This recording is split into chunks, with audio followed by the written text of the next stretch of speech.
Lancement de l'immersion des vases à poulpe dans le département de Mbour. Un engagement pour une pêche durable.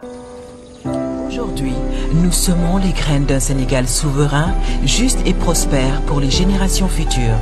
Si nous continuons à cultiver notre terre, nos idées et notre peuple, les fruits viendront toujours.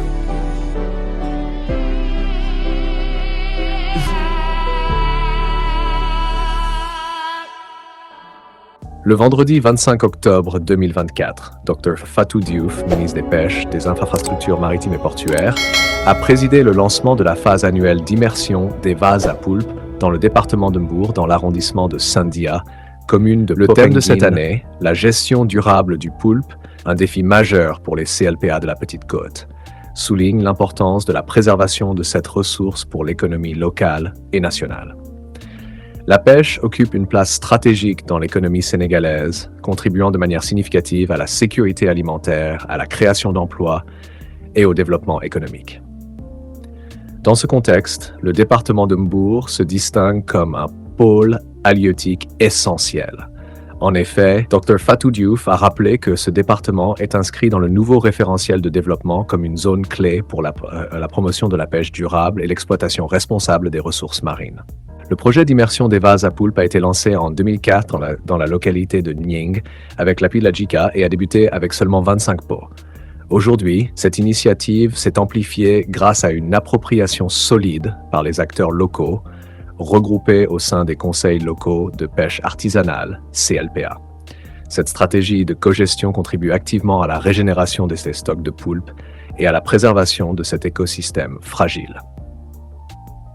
En termes économiques, l'impact de cette mesure est notable. La valeur de la première vente de poulpe dans la région de Thiès a presque doublé en 7 ans, passant de 5,1 milliards de francs CFA en 2016 pour 3210 tonnes à 8,2 milliards de francs CFA en 2023 pour 4168 tonnes. Ces résultats soulignent l'efficacité de l'immersion des vases dans la conservation des ressources et le renforcement des revenus pour les acteurs du secteur. Pour cette phase de 2024, 30 000 vases seront immergés. Ce nombre reflète les efforts soutenus du ministère et l'engagement des partenaires internationaux tels que la JICA, l'Union européenne, USAID et la Banque mondiale. L'implication des acteurs locaux dans la gestion des ressources halieutiques est essentielle face aux défis que rencontrent les pêcheries.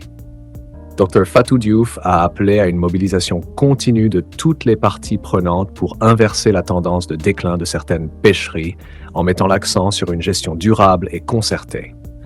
Dr Fatou Diouf a également exprimé sa gratitude aux autorités locales et aux acteurs de toute la chaîne de valeur du poulpe, dont l'engagement depuis 2005 a contribué à la réussite de cette initiative d'immersion.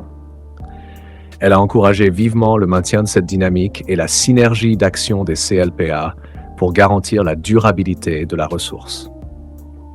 Ce lancement marque ainsi une étape cruciale dans la stratégie nationale de conservation des ressources halieutiques, tout en soutenant les acteurs locaux dans leurs efforts de développement et de préservation de l'économie maritime sénégalaise. Aujourd'hui, nous semons les graines d'un Sénégal souverain, juste et prospère pour les générations futures. Si nous continuons à cultiver notre terre, nos idées et notre peuple, les fruits viendront toujours.